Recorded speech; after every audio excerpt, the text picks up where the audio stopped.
next Saturday, February 16th, is World Pangolin Day. It's an important day to focus our energy and our attention on these highly endangered animals. Mother Nature must have been in a really humorous mood when she invented the pangolin. Some people have called it a walking pine cone. Some people have thought it's a cross between an anteater and an armadillo, although it's not actually related to either one of those. It's most closely related to carnivores, actually.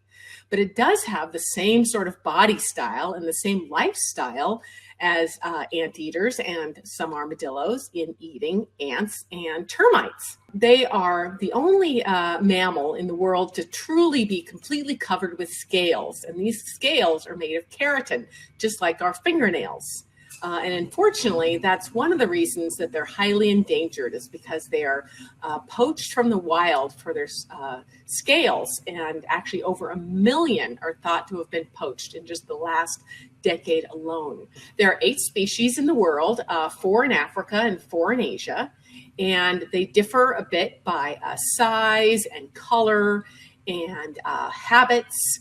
Some are more arboreal, using their long prehensile tail to help them balance in the trees. And some are more ground dwelling, but all of them use those big claws to dig their burrows, to sleep in and have their babies in, and also those strong claws to be able to dig into termite and ant nests. And they've been known for thousands of years and have been collected for their scales, as I said, for the traditional Chinese medicine, which believes that the scales have some sort of magical power to cure illnesses. And actually they don't. They're just made of keratin, like I said, like our fingernails. And they've also been hunted by locals for their meat. And their meat is very expensive and it's sold as a delicacy. They grow so slowly and they have so few young at a time, and also having a very specialized diet makes them really vulnerable to their numbers dwindling from poaching. And so all 8 species are considered in danger of going extinct. In terms of our sketching tutorial, I'm using this cheat sheet that comes on my website. Before we even start sketching, we want to notice that they're fully scaled. So the only mammal that's fully scaled, except part of his cheeks and his neck and his belly and the inside of his legs, his and her. So they have a tiny head, and then they have these 4 very strong arms that have the big claws on them. And then you'll notice the tail. Now this species is one of 8, the Indian pangolin, and it has a really thick, heavy tail. And actually some of these pangolins can stand up and balance on their tail and look around. So other pangolin species have a very long, thin tail that they can wrap around trees when they're climbing. And then the scales, you really want to notice the scales before we start drawing. Those scales all kind of overlap. They start kind of small on the nose and they get larger and larger as they go down the animal. So they start small here and they get bigger as they go down, and then kind of smaller again at the tail. And then you'll notice they all overlap kind of like shingles. And each row is over the row behind it. Each of the rows this way are over the ones higher than them on the back. Lastly, you'll also notice that on the front legs, the scales are overlapping, kind of going up.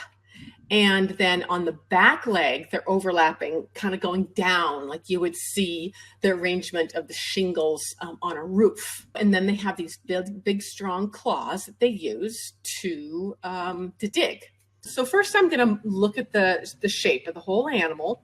Ideally, you do this for a few minutes to really notice. Then I'm going to mark the edges, the size of them. And in this case, I have the box to help me. So I'm measuring how wide it is. And then I'm going to mark where he is from the top and the bottom. Now, if you don't have a box, you'll just do the next part. And then I'm drawing a little bit of the ground. Okay, so now I'm measuring the width of the body and making a little mark. So that's the main stomach belly part of the body. And then the legs. And I noticed the legs are just a teensy bit longer than the body. So next I'm going to add the basic oval for the body. I'm going to kind of firm that up first before I really add a lot of detail to the extremities. And so got that belly line now. Oh, I can put that little thing there to help show where I'm at. Okay. Then I'm going to add just a little triangle for basically where the head is, and I'm drawing very lightly, just tickling the paper. So you want to draw as lightly as you possibly can while still seeing your line. Then going to add the basic triangle for the tail there, and I'm always helping to point with my finger or my pencil where kind of I'm at that triangle for the tail. Now I'm looking at basically where the legs are going to go. Oh, wait, I'm firming up. Here we go, firming up the back, like I said. And the head. Now I'm looking at the legs, and I'm going to add basically where the front legs are going to go. And, well, I could call those arms to make it clear. And then basically where the back legs are going to go. And you can notice that little negative shape there. So that little shape between the back leg and the tail I was noticing. Okay, so now going back to the front legs or arms. Well, first I'm going to double check again that my outline is kind of close there. Now, it's often easy to make things that you think are important too big. So we like to make heads and eyes too big. Like when you look at pictures of that little kids draw of people, right? The eyes are super huge and then there's no forehead, right? You really want to make sure that you're not making the head and the eyes too big, that you're really double checking the length and the width with your pencil. So I'm just placing the nostrils and the eye and the ear opening, and they also do have a little ear flap. So it helped them hear those ants and termites. Okay, so now that I placed that pretty firmly, I really know kind of where I'm at, then I can build the legs on top. So again, just kind of double checking my body and my tail area. And each time I go around, I'm just going a little bit heavier.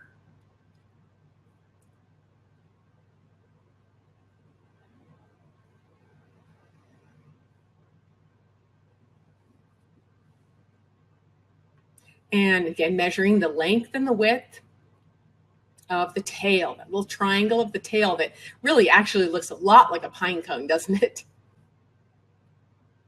Sure does. Yeah, double checking that. So I'm always double checking, or what we call ground truthing. And so just all the widths and the heights and the lengths.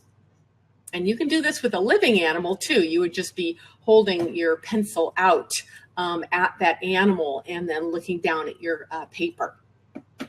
Okay, so now I am going to move on to my legs because I have the head and the tail firmed up. So that's kind of my border. The head and the tail and the bottom of the belly are my borders, and it can help me to add the legs. So I'm going to add that front arm that's closest to us. And it's a little bit lower than the left arm. I guess we could call it the left and the right because it's closer to us. So it's the very closest thing. Just adding that shoulder and then the left front leg or arm. We're going to look at that and adding that. And sometimes it's easier to draw, connect straight lines than try to round something. So it's easy to get things too over rounded. There are some angles, like this guy definitely has, a wrist and a shoulder that have angles. So that's what I'm trying to show right here. And again, making some corrections there with my left arm, but not doing really any erasing yet. Now I'm trying to figure out where the back legs go, the back left leg. And I'm noticing that there's this negative shape here, kind of like a triangle between the two. So I have to make sure I leave room there. his thigh, his or her thigh. You can't really tell the difference between the sexes except for size if they were right next to each other. And of course, if there was a mama, because her baby rides on her tail, it's so cute. So that's how you would know it was a female. Okay, so then we have the right rear leg. And again, noticing this nice kind of oval between them. And they don't touch, so we want to leave some room there.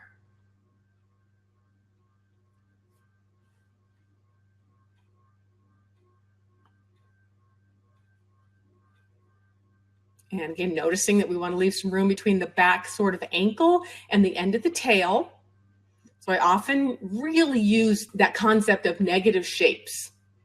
And his the back of his ankle there, and making that leg.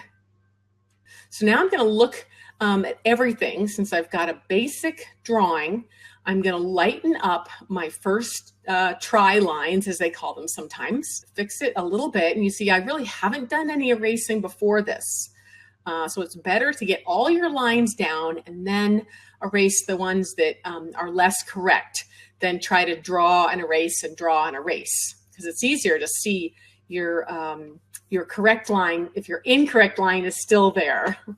It's amazing with my students how many times if they erase everything and then they try to draw it again, they'll just draw the wrong line again. So it's better to just get all the lines on first and then all of a sudden erase the bad lines or the less correct. Okay, so now I'm going to look at the whole organism again, and we're going to just really double check our proportions. And so again, I'm always double checking things, starting to firm up those lines. That means I'm going a little bit, pressing a little bit harder each time. And just looking again, back and forth, ground truthing. So you can't see my eyes as I'm drawing this, but I'm, kind of looking at something. And often that's when I'll point with my finger or the pencil to help me. I'll look at the structure and then I'll draw it. I'll look at the structure like now and I'll draw it and back and forth. So you can really see what you're doing. Making sure you're actually drawing from observation of a real subject and not from imagination. So now we're firming up the shoulder there and the neck and his cute little tiny head and those little nostrils. Got two nostrils and a nose, kind of like a dog, chin, and his jawline. They don't have any teeth, and they can't really open their mouth too far. They've got this tongue that's actually is almost as long as their body that they can stick out and get insects with. So going around again, not going to add the claws yet. So I'm kind of skipping over that area. I'm just kind of going over the big picture. So I always start with the big picture first. I'm going to go a little bit. Oh, is that what I'm doing? Oh, wait, there we go. Okay. So firming up those legs without doing anything with the claws yet. Again, always looking at the big picture, the outside, and kind of imagining that I'm a sculptor. So if I had a big piece of granite and I would sculpt it from the outside in, that's how I do a drawing. I'm just firming up the lines little by little, working on the big picture before I do small things like claws and eyes and ears. Okay. Oh, I'm noticing that scale. That scale is a rear scale of the kind of the back of the tail. Okay, so now we're working on the nose there. I'm placing the eye. When you're doing a drawing, you want to spend a lot of time really on the eye and the face, because that's really what makes it realistic, what really makes it come alive. And I was trying to leave a little highlight there, and I didn't, so I did a little erasing. But I'm giving him the little, his upper and lower eyelid and the ear hole, and then the ear flap, and a little bit more connection there. A little more detail, again, pressing a little bit harder each time. Okay, so now we're adding the claws, and there's kind of like 3 or 4 claws visible The ones in the front you might notice are much longer, and that's because they use those again for digging up their burrows that they live in and sleep in, and also for digging up the ants and digging up these huge termite mounds. Like in Africa, termite mounds can, be as tall as you are, so they can be really hard as well. And it's said that some species of pangolin can actually dig through into concrete. So super strong. You see those really big shoulders. So now that I have the outline, I got to fix the tail a little bit. So you want to, don't be married to any specific line. If you see a mistake later on, just work on it. So I remeasured that, and I noticed that my tail was a little too thick. And I'm again looking at it, and it's still not quite the right shape. So I was fixing that shape. Last thing you're going to do is you're going to look at the scales. So looking at the scales, and the easiest ones to make sense of are the ones on the tail. Those are the ones that look most like a pine cone. And so I'm kind of counting and drawing. So those are going to be some crisscrosses. So some lines to the left and then some lines to the right. Now, we could take forever to draw these scales. And so you either want to draw the scales like really accurately, or you just want to suggest them. And so we're just going to pretty much suggest them here. But again, remember before we noticed how they overlap. You noticed that they went from small on the nose to larger on the back and on the tail, and how they overlapped kind of differently on the front arm and on the back arm. So I'm just doing it really light and loose here, not really accurate at all. There I am showing you that the scales on the front overlap kind of going up, and the scales on the back legs overlap going down like the shingles of a roof.